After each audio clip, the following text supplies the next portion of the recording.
Good morning, gentlemen. I'm going today talk to you about Ukraine. Ukraine, as you know, is the hotspot of the world, and it's the only place at the moment which is like a tinder box. And if somebody lights a matchstick, there could be a big conflagration and blow up the entire area. Now, what's happening now? My job, basically, as you all know, is as a military historian and theorist to try and give you analysis of what's happening in Ukraine. Gentlemen, the war commenced a year and a half back, but that's all old hat now, old story.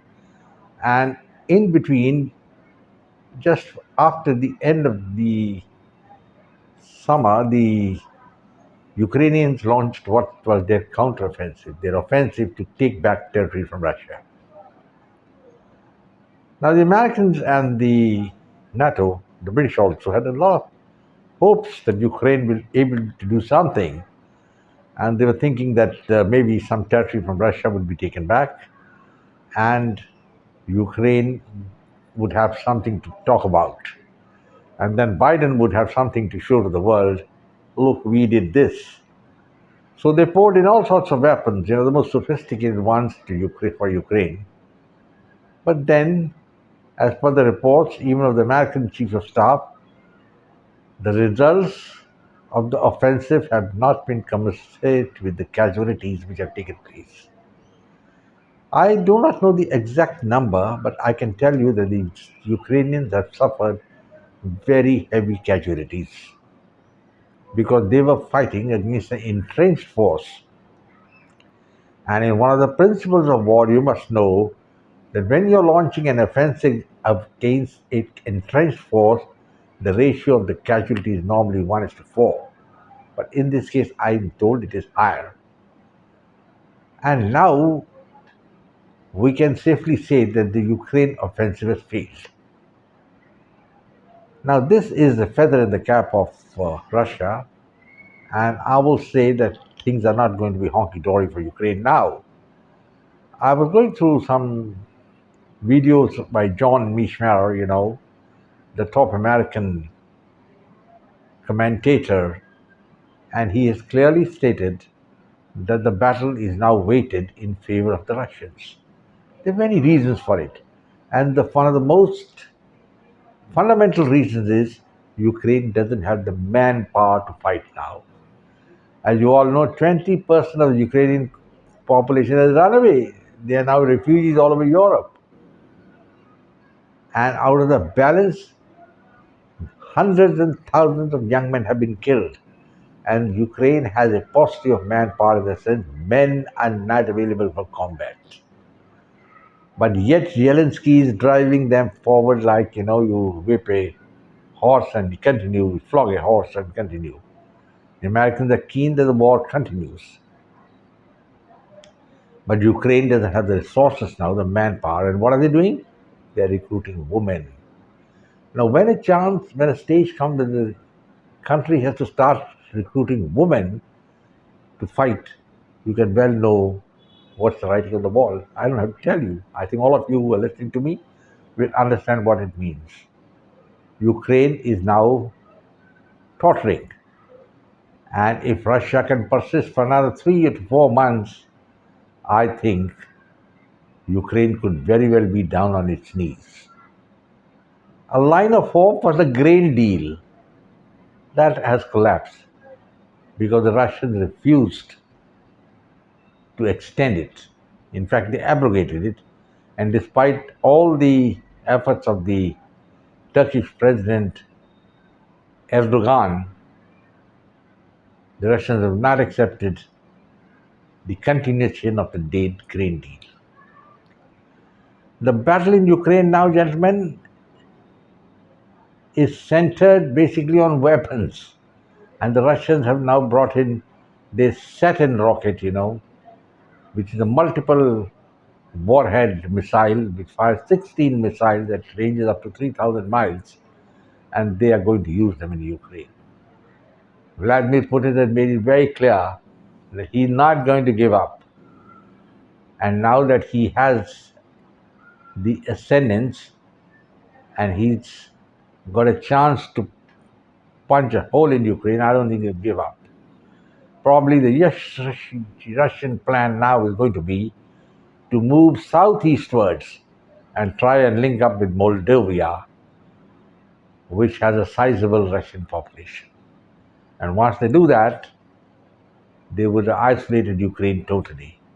And Ukraine is handicapped. We shouldn't forget what the famous generals have said, including Field Marshal Montgomery, that for any war, it's not the sophistication alone that's going to matter. It is a man, the infantry soldier, who has to hold the ground. Who's going to hold the ground? And Ukraine doesn't have the soldiers. That is the point which I'm trying to make. They're recruiting women now, getting old reservists. The Russian position is much better because they got the larger population.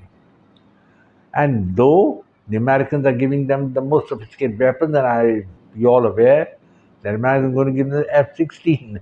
The F-16 is a wonderful plane, but you need something to train aircrew to fly it. You need ground support. You need infrastructure for that. And I don't think the Ukrainians are going to be able to manage that. And if at all the F-16s come, it may be somewhere time in early 24. And by that time, my expectation is the war would have gone to the last lap. Gentlemen, it's a very serious situation. The French President Macron, the German Chancellor Schulz, the British Prime Minister Sunak, all of them are daydreaming. It's so very sad.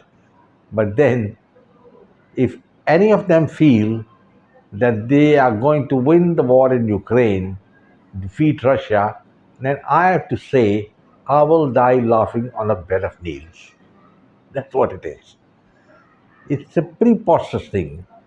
The Germans who had given them the Leopold tanks and the Americans had given them the heavy artillery have all been destroyed by the Russians by pinpoint attacks. I think Russia woke up very late and started to use its full arsenal and power, and now the die is cast. In case Russia had to win the war in a short, swift movement, they should have done all this in the first month, and by now Ukraine would have been on its knees. But they didn't do it. Maybe they were very considerate. They thought Ukrainians are part of us, the Slav race, so they didn't do all that. And the net result is the war lingered on. They had to leave Kyiv. There was a time, gentlemen, where the American ambassador, all of the ambassadors, they left Kyiv. They were thinking that the Russians were going to take over. But then they came back when they found that the Russians were faltering. And then the Russians pulled back from there, and now they have and came back in the Donbass region. But there also the Russians haven't really made any significant gains after the initial assault. But now I have an opinion, a feeling, my study shows that Ukraine could be on its last legs. You know, that could be a saving grace for the West in case Ukraine is defeated or it's used for peace, because a major prophecy of the Bible would be avoided, that is the Armageddon. It will not take place in that case. But if Ukraine prolongs the war, Americans put in their own troops there with a possibility under the guise of some freedom fighters or volunteers, the Americans, British, Germans will put their own soldiers in there, then I'm afraid the West is going to be cooking its own goose. I'm sure Biden and Sunak are wise enough not to do this particular thing, not to get involved in Ukraine, because that will give the handle to the Russians to escalate it, maybe even a nuclear war. Well, there's no end to it. And then it's very disastrous. I hope better sense will prevail. But so far, the Americans haven't shown much of sense, right from the time of Bill Clinton.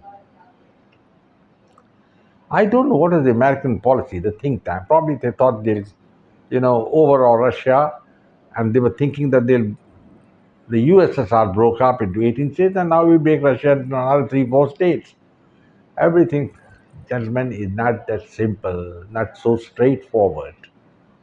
Russia hasn't broken up, and Russia is resilient. And Russia has got a very strong friend in India. Let's accept the fact. China is their ally. Though China is in deep economic problems now, and I'm sure the Chinese will realize that they committed a big mistake by putting all their eggs in the Pakistan basket. It's a waste paper basket. You put something there, it'll go to waste. And I don't know how the Chinese are supposed to have acumen of 4,000 years of ancient civilization should go and commit such a big blunder. Well, coming down to the Ukraine war, Zelensky has just dismissed, as you know, his defense minister. He wasn't happy with him. And now the war is entering a very decisive phase. And decisive for Ukraine. In fact, they have probably sent out an SOS, save our souls, because now they have to use their women to fight the Russians. And I don't think that's a very happy proposition. The situation is that women have always been the pawns in any battle. And I would be very unhappy if the same thing happened in Ukraine. I hope Zelensky sees the writing on the wall. But then, megalomaniacs, dictators, under the guise of democrats who have been propped up by outside powers, don't see reason. They have a one track mind, like a horse which got blinkers. You can look here and there. So, that is the tragedy of Ukraine. Destruction, mayhem, shattered economy, 25% of the population is refugees, hundreds and thousands of young men killed, no manpower available, and now you recruit women. I think the writing is on the wall. I don't have to tell you what's going to happen, but I hope better sense will prevail. The Russians, after 1.5 years of fighting, are looking like achieving their objectives. But it's taken a long time, a long grind. And I think Putin must answer also as to why he couldn't wrap up the war within the first 3 months of launching the invasion. Totally faulty strategy, faulty priorities, and I will say perhaps a lack of motivation among the recruits in the Russian army. I think, well, gentlemen, I will wait what happens. I'll keep you posted of further details. In the meanwhile, I will say Jai Hind, glory to India. And lastly, I will request you to subscribe to my channel, share it with your friends, and come back for more.